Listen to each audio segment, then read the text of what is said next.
খাইতেছে এই সময় উচিতভাবে তারা চিকেন দিচ্ছে চিকেন দেওয়ার পরে সবাই আপনি গেছে যে কামড় দিয়া সরে গেছে ওরা দিচ্ছে যে পায়ে যে জায়গায় কামড় দিচ্ছে আর হাতে এখানে মাধ্যমে করছি বাচ্চাটা যেতেছি এর মধ্যে চন্দ্র বড় খানটা ওই খানটার পাশে এই জোরে কামড় দিচ্ছিল তো আমি পুরো এবার সরতেছিলাম আমার ভয় আলেছি আর আমি খুলে থাকি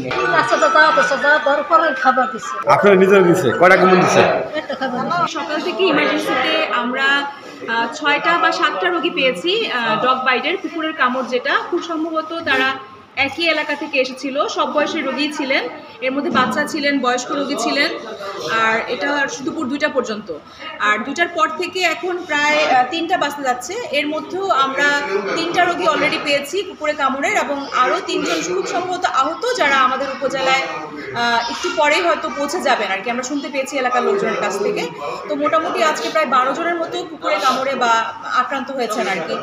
এখন আসলে আমরা এখান থেকে আমাদের সরকারিভাবে যতটুকু করা যায়, ড্রেসিং করা, ইমিডিয়েট রোগীদেরকে মানে উন্ডেড জায়গাটা ধোয়ার পরামর্শ দেওয়া, ড্রেসিং করে দেওয়া, বা হচ্ছে যে প্রাথমিক যে চিকিৎসা সেটা আমরা দিতে পেরেছিলাম।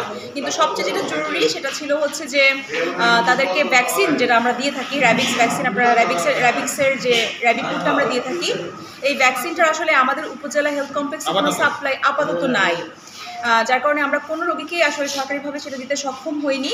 তো রোগীদেরকে আসলে বাইরে থেকেই নিয়ে আসতে হয়েছে, কিন্তু সব রোগীকে আলহামদুলিল্লাহ ভ্যাকসিনেট করা গেছে।